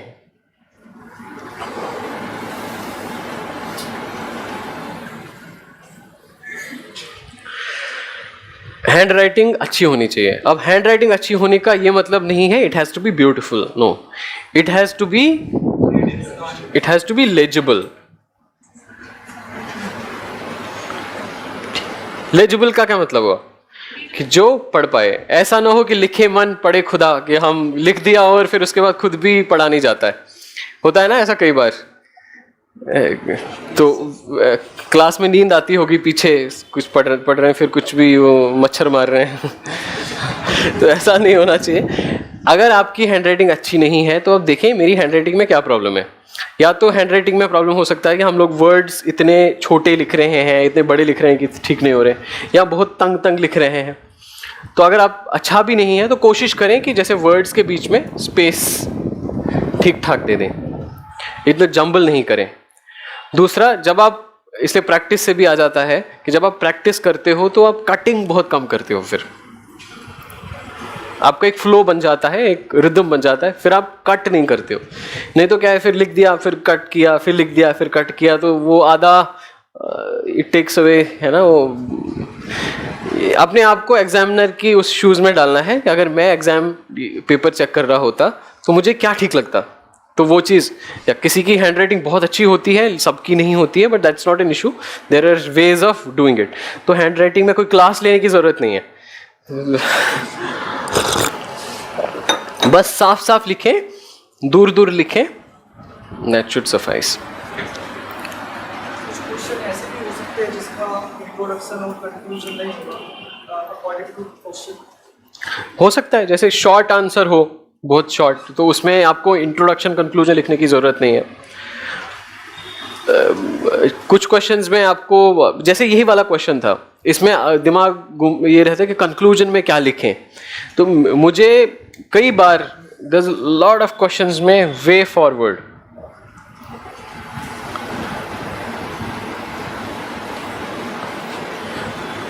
Paper GS के पेपर 2 में, पेपर 3 में it will help, specially paper 1 में मे और मे नॉट, बिकॉज हिस्ट्री में उतना है नहीं, पेपर 2 में, कि जब अगर कंक्लूजन पहुंचे तो आप कंक्लूड कैसे करें।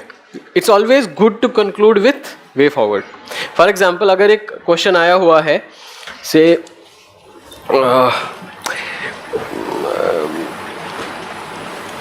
एजुकेशन सिस्टम के ऊपर आया हुआ है ना, कि still our colleges and schools are providing unemployable youth.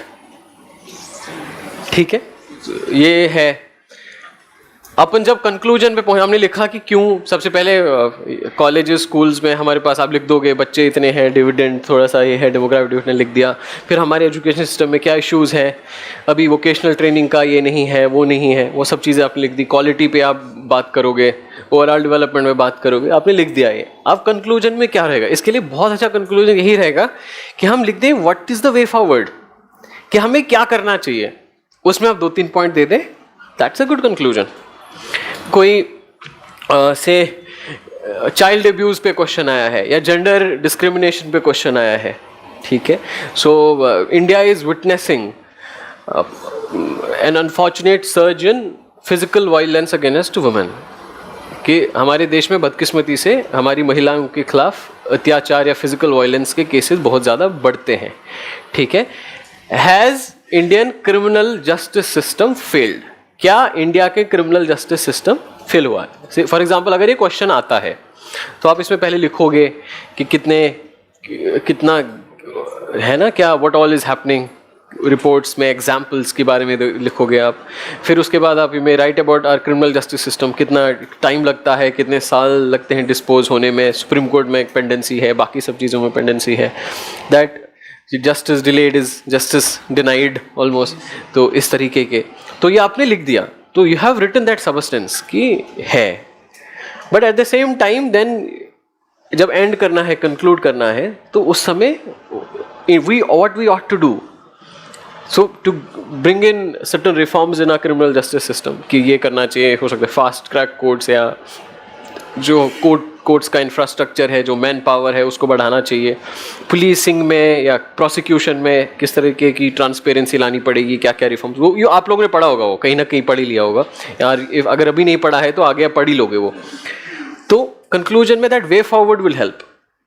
Similarly जैसे एग्रीकल्चर का है या rural and unemployment is a big issue, तो लिखा हमने अनएम्प्लॉयमेंट के बारे में, फिर क्यों नहीं हो रहा है, दोनों साइड है। एक सप्लाई साइड इश्यूज़ है कि हमारी जो चाहे कॉलेजेस हैं, हमारे जो स्कूल है, हमारा जो एजुकेशन सिस्टम है, वो स्किल्ड यूथ प्रोड्यूस नहीं कर पाता है। इसी तरह से जो हमारे मार्केट्स है, मार्केट्स में एम्प्लॉयमेंट अपॉर्चुनिटी बहुत कम अवेलेबल है बिकॉज ऑफ सर्टन रीजंस। इसी तरह से there is also mismatch between what is being produced and what is expected by the market. तो अलग अलग चीज़ें आप लिख सकते हो। फिर लास्ट में good conclusion would again be what is the way forward, कि वे फॉरवर्ड से आप एक दो चीज़ें दिखाते। एक तो इट्स अ लॉजिकल कंक्लूजन है ना, मैं इसको बता दूंगा कि भाई तुम्हारी ये गलतियां हैं, तुम ये हो, दैट वुड नॉट सफिस। अगर मैं लास्ट में बता दूं आपको ये करना चाहिए, तो that means my whole thing has a purpose, तो दैट वुड हेल्प। और दूसरा, ये एक अच्छा कंक्लूजन भी दे देता है आंसर के लिए, और इसमें you normally don't miss out anything in the question. आप क्वेश्चन में उस चीज़ को एड्रेस कर देते हो, और अक्सर लोगों ने लिखा नहीं होता है, जिसने लिखा होता है they get some additional marks for it.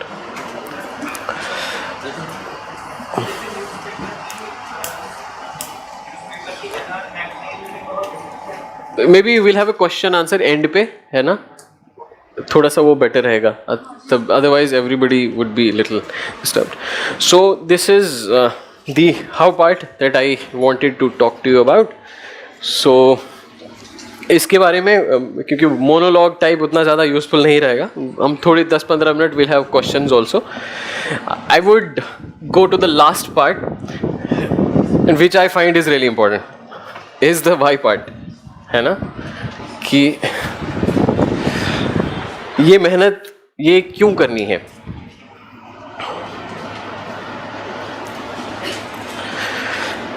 सबसे पहले एक चीज़ अपने पास, this is a fact, this is true, इसमें मुझे कोई डाउट नहीं है कि civil service is indeed one of the best ways of serving people, but that does not mean it is the only वे।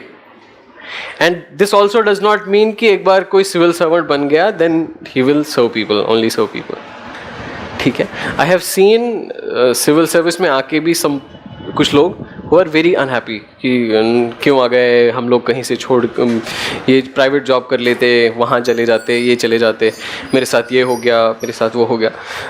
ये भी है. कुछ लोग ऐसे भी देखे हैं who are extremely happy कि रिटायरमेंट के टाइम पे भी उनका यही होता है, अगर मुझे और एक ज़िंदगी मिल जाए तो मैं यही काम करूँगा.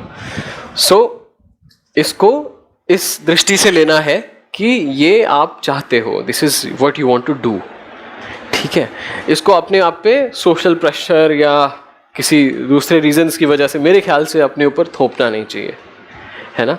दूसरे भी फील्ड्स में लोग बहुत अच्छा कर सकते हैं, सोशल एक्टिविस्ट बहुत अच्छा करते हैं अलग अलग फील्ड्स में. तो the first point is try to figure it out. काफ़ी सारे लोग सिलेक्ट भी होते हैं मैक्स में, जिनको हो सकता है इतना ज़्यादा सोचा नहीं होता है कि मैं क्यों कर रहा हूँ, किसी के पेरेंट्स ने बोला, किसी ने कुछ और बोला, they clear it also. But मुझे पर्सनली ऐसा लगता है कि as an aspirant it is high time that इस चीज़ पे भी थोड़ा सा सोचा जाए.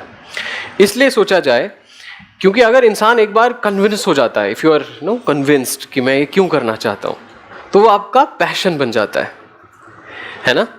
एक देयर इज समथिंग कॉल्ड, अगर आपको टाइम मिले तो इसको पढ़ लेना आप, इकिगाई. किसने सुना है? It's a Japanese philosophy of life.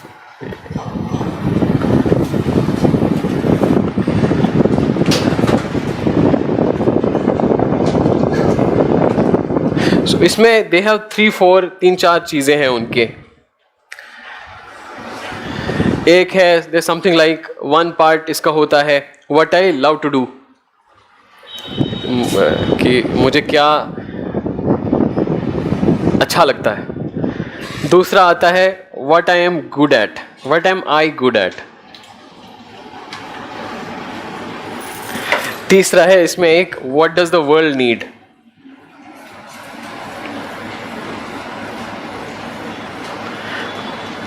और एक रहता है what gets me paid. Okay, so it's something like that कि, और ये जो इन चारों का overlap, that they call is Ikigai. It's the best possible thing that one can have in life. कि आप वही काम करो जो आपको पसंद भी है, यू लव दैट, एंड वही काम है जिसमें आप बहुत अच्छे भी हो, वही काम है जिसमें आपको आपका रोज़गार भी मिलता है, आप पेड भी हो जाते हो, और यही काम है जिससे दुनिया को फ़ायदा भी हो सकता है. अब ऐसा पॉसिबल है कि somebody इस पोर्शन में है कि कोई काम बंदा है, he loves to do it, world also needs it, but he is not getting paid, या he is not good at it, उसको आता ही नहीं है वो, लेकिन करना वो चाहता है. ठीक है, तो again that would be an issue. दूसरा हो सकता है, तो उसको what he needs to do is he needs to work on the other two. हो सकता है किसी को ये है he is good at doing something, है ना, he also loves to do it, he gets paid for it, but दुनिया में उसको कोई फ़ायदा, उससे किसी को फ़र्क नहीं पड़ता है.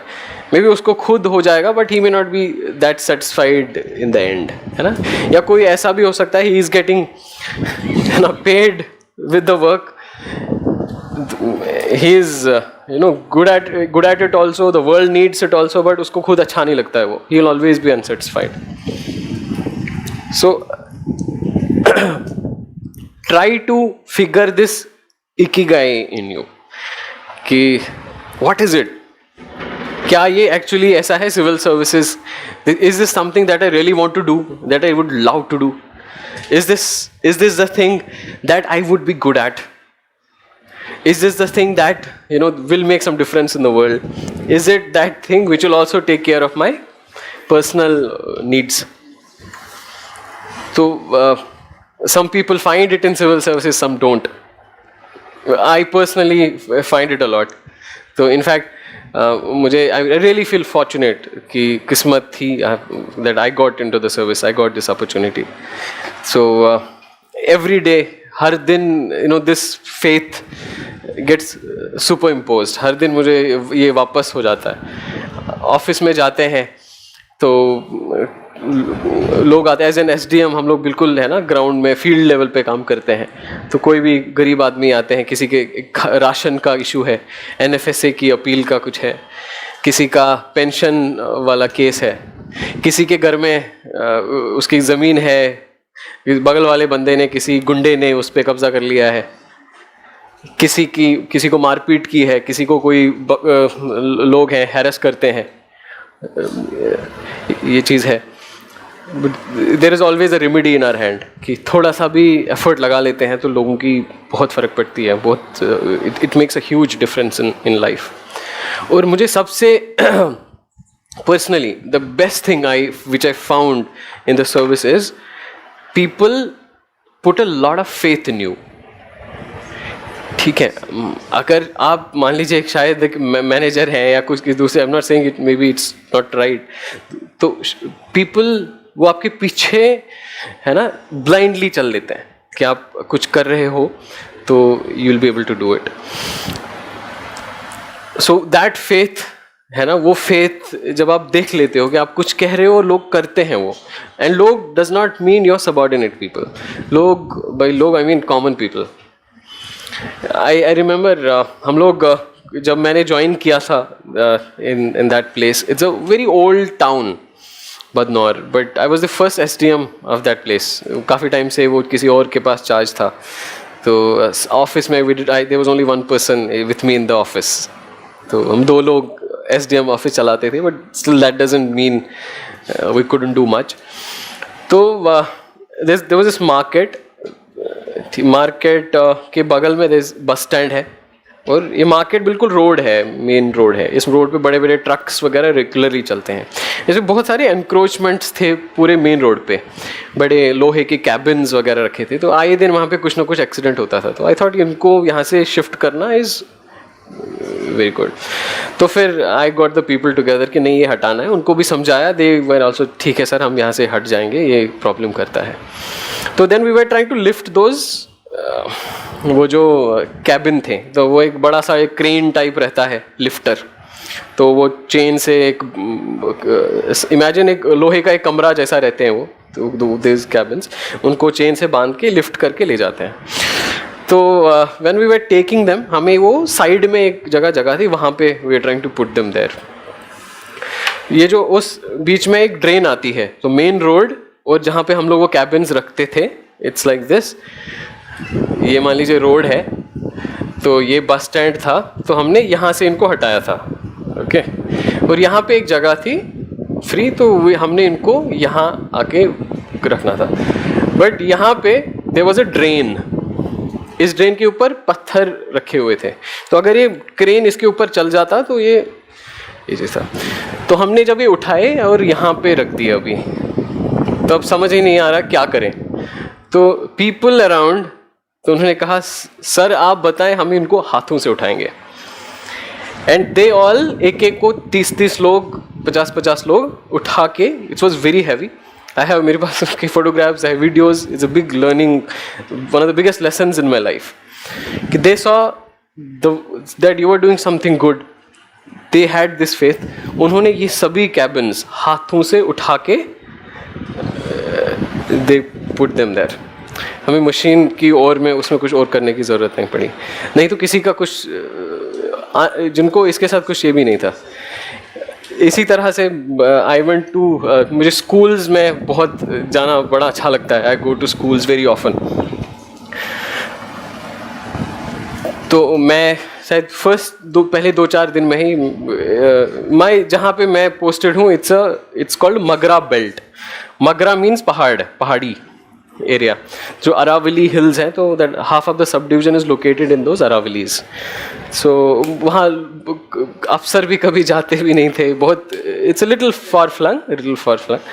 तो I went to couple of schools, Andhra के प्राइमरी स्कूल में देखा तो बच्चे है ना, they are just sitting on floor, और नीचे फ्लोर भी एकदम पत्थर टाइप का फ्लोर है।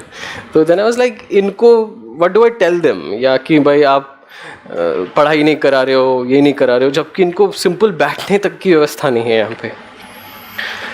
तो somehow हमने कुछ वी कलेक्टेड सम मनी अपने कुछ पर्सनल कुछ दोस्तों से वगैरह से, तो 1-2 स्कूलों में हमने थोड़ा सा फर्नीचर लगा दिया.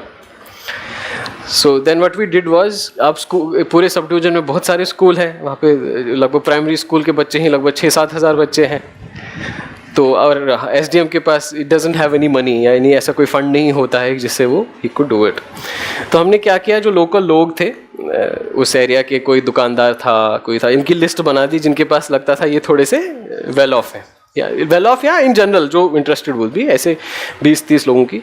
इनफैक्ट इनको मैंने चिट्ठी लिख दी अपने इससे कि हम शिक्षा के संबंध में एक आवश्यक बैठक का आयोजन करना चाहते हैं, आपको निमंत्रण आने के लिए निमंत्रण देते हैं. तो वी कॉल्ड देम, और हमने जब ये ऑफिस में आ गए हमने कहा हमको एक जगह जाना है, मैं आपको वहाँ लेके जाना चाहता हूँ. सो इन सबको गाड़ियों में बिठा के इनको उस स्कूल में 2 स्कूल में ले गए जहाँ हमने ये डाला था. अभी देख के तो बड़े ना, दे वर एक्साइटेड, और इतनी खुशी कि लाइक अच्छा ऐसे भी हो सकता है. तो हमने कुछ पूछा ही नहीं उनसे, दे वर लाइक वी वांट कि आप हमें बताओ हमें क्या करना है. मेरे ऑफिस का एक पियोन था जो मेरे साथ में आता था, जैसे कहीं जाते हैं तो वो कुछ हेल्प करने के लिए, उसको रास्ता वगैरह पता होता है, गाड़ी में साथ में आ जाता है वो. उसने कहा सर मेरी तरफ से 21,000. तो फिर एवरीवन जितने भी थे वहाँ पे, हर किसी ने 5,000, किसी ने 1,000, किसी ने ये 1,000, ये चीज़. तो ब्लाइंडली किसी ने वहीं पे, कोई अगले दिन ऑफिस आके लेके आ गए. तो वी कलेक्टेड सम मनी. उससे हमने क्या किया, जितने भी हमारे पूरे सब डिवीजन में ग्राम पंचायत थे, ये तो दिस वाज एट हेडक्वार्टर जो सब डिवीजन मेन रहता है, जितने भी ग्राम पंचायत थे वहाँ पे हमने 2-2 स्कूलों में इस पैसे, जो यहाँ पैसा इकट्ठा हुआ था, इसे 2-2 स्कूलों में यही किया था. फिर जितने भी ग्राम पंचायत में, हर ग्राम पंचायत में सरपंच वगैरह जो रहते हैं, अपने पटवारी वगैरह, इनको भी यही इनसे काम करवाया कि जो गांव में लोग हैं, तो एक एक करके मैं आई ऑल्सो विजिटेड एवरी ग्राम पंचायत. तो हमने लोकल लोगों को स्कूल में ले लिया. उन्होंने देखा अरे ये तो अलग ही हो गया, ये तो बहुत अच्छा लग रहा है. वो खुद बैठ गए उन टेबल पे, चेयर पे, बच्चों से पूछ रहे थे आपको अच्छा लग रहा है, बच्चे बड़े खुश. तो इनसे दे वर सो हैप्पी कि हमने इनसे कहा कि अब ये जो है ये सभी स्कूलों में करना है. They said will do it. उन्होंने अपने पैसे से फिर जितने भी ग्राम पंचायत बाकी स्कूल थे उनमें वो सब ये कर दिया.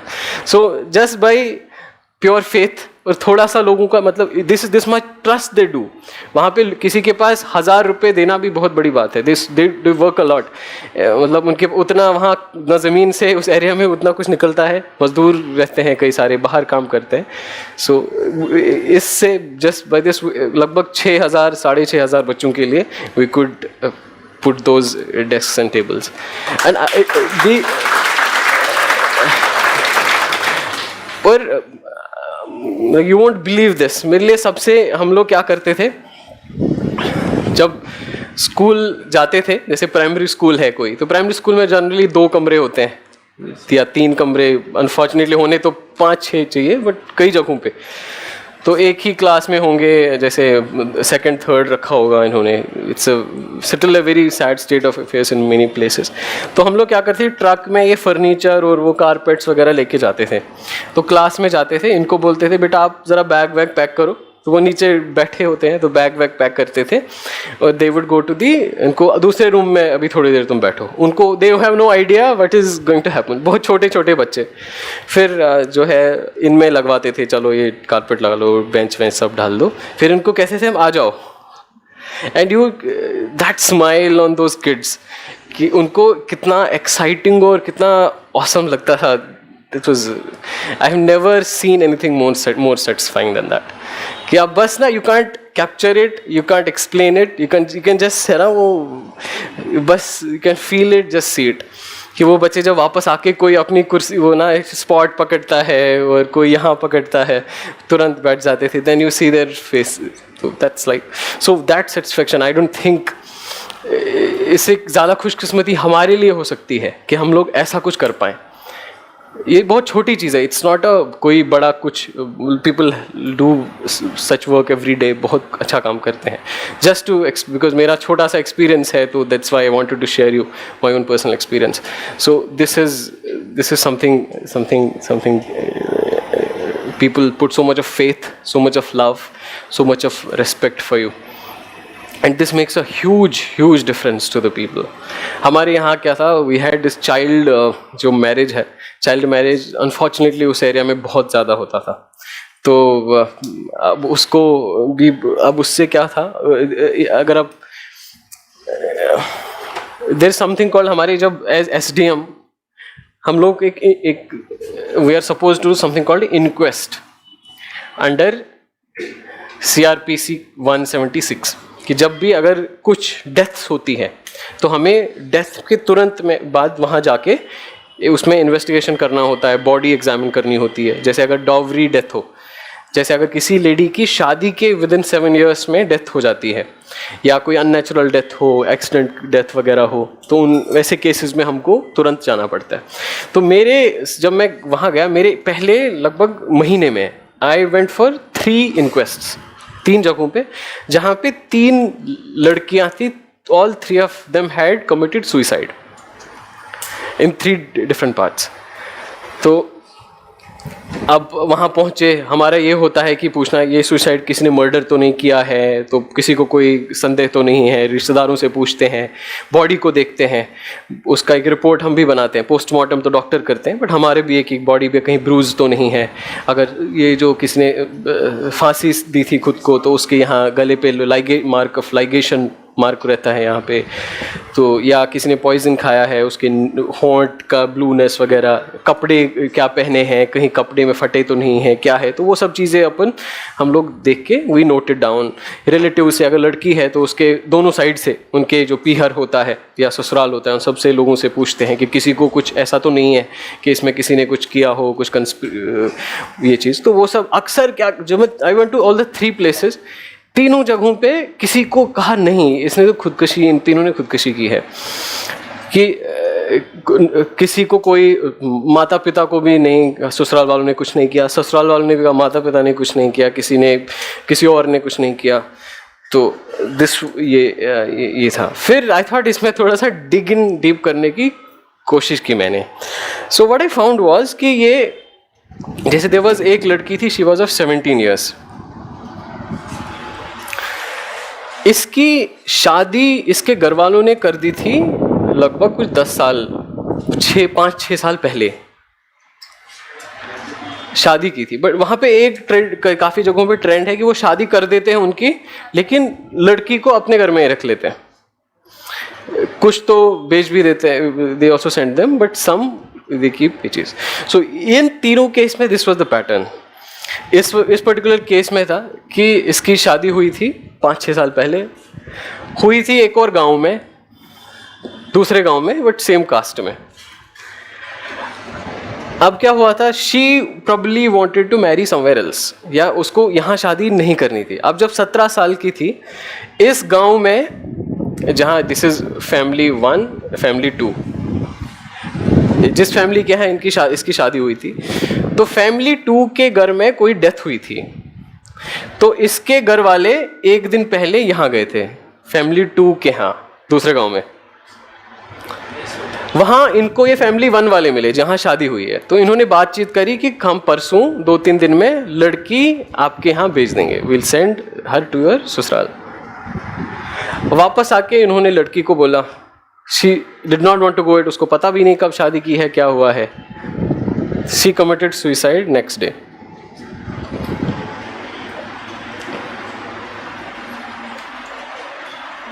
सो इसके हार्ट में there were lot of reasons, but one factor was child marriage. तो फिर हमने, जब ऐसा हुआ that this should not happen, this we won't let happen, तो फिर हमने क्या किया,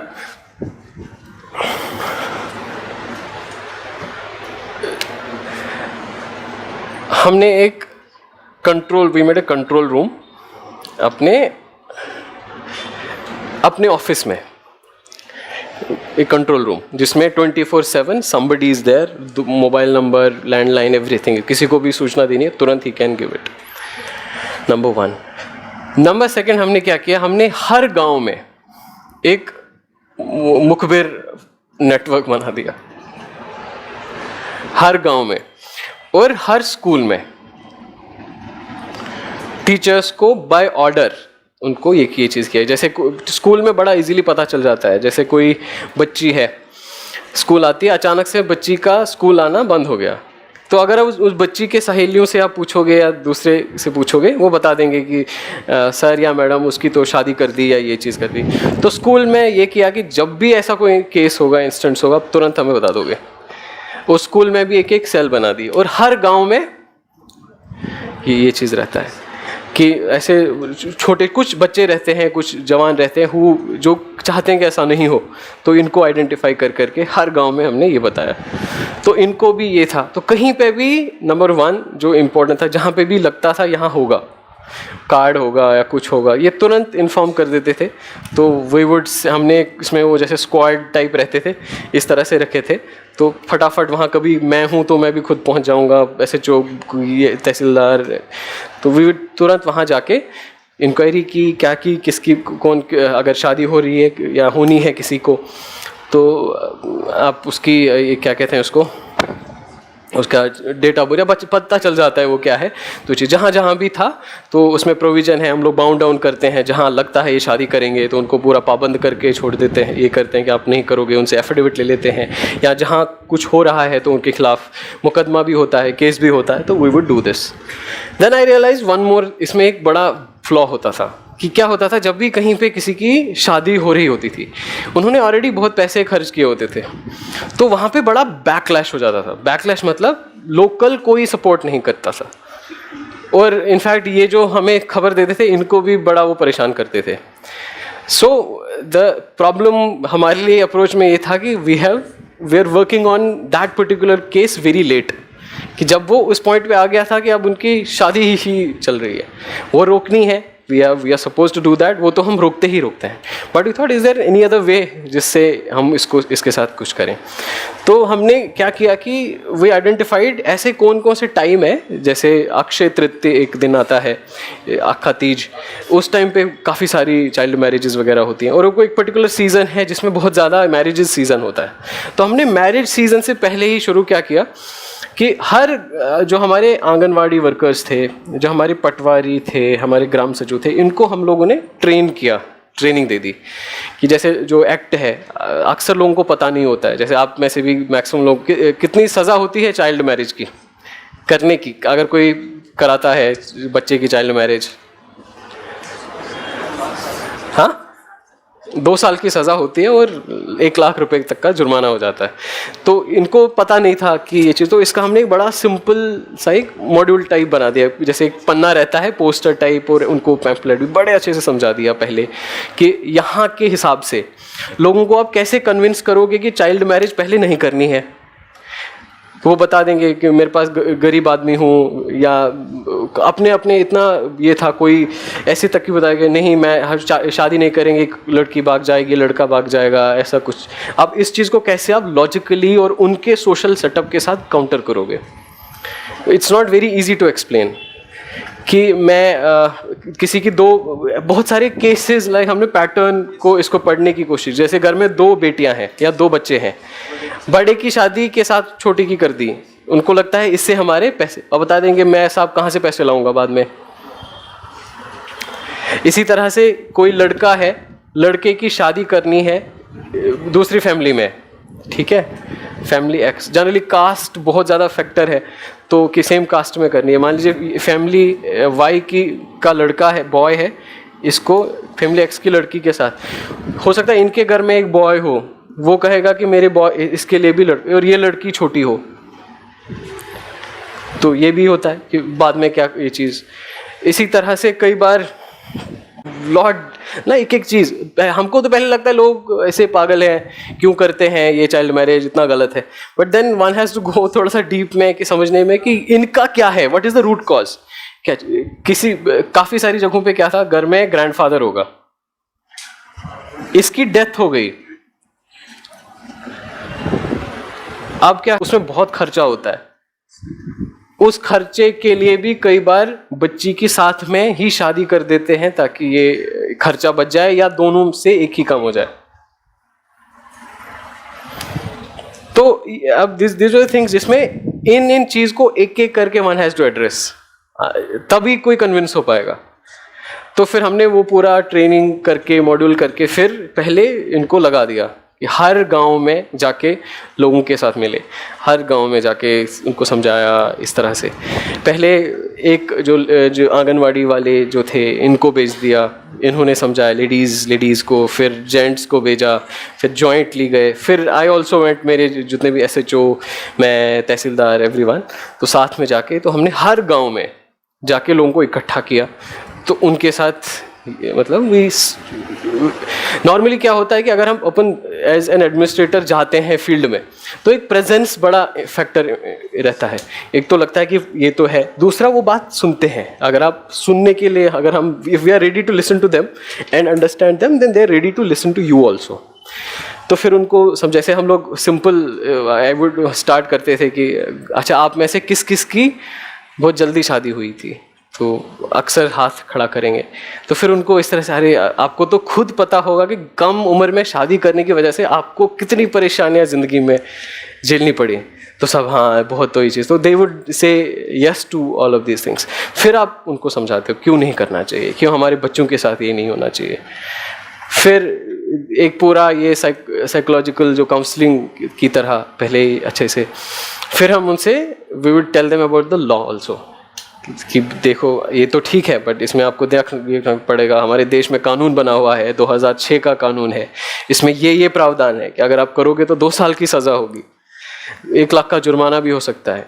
हद ये भी है कि अगर कोई उस शादी में शामिल होता है, आपके पड़ोस में शादी हो रही है, child marriage, and you have become a part of that marriage, even you are liable to be prosecuted under the act, और आपको भी 2 साल की सज़ा और 1 लाख तक का जुर्माना हो सकता है। टेंट वाला है, अरे टेंट वाले कोई चीज़ है, पंडित जी हैं, पुरोहित है, वो शादी करता है, उसके लिए भी ये है। तो when you open all these things up, तो उनके चीज़ विशेष हो। Unfortunately this time we have not received एक भी this season, not even a single child marriage did take place in that area. So this is something, but ये है, these are some things which one is able to do.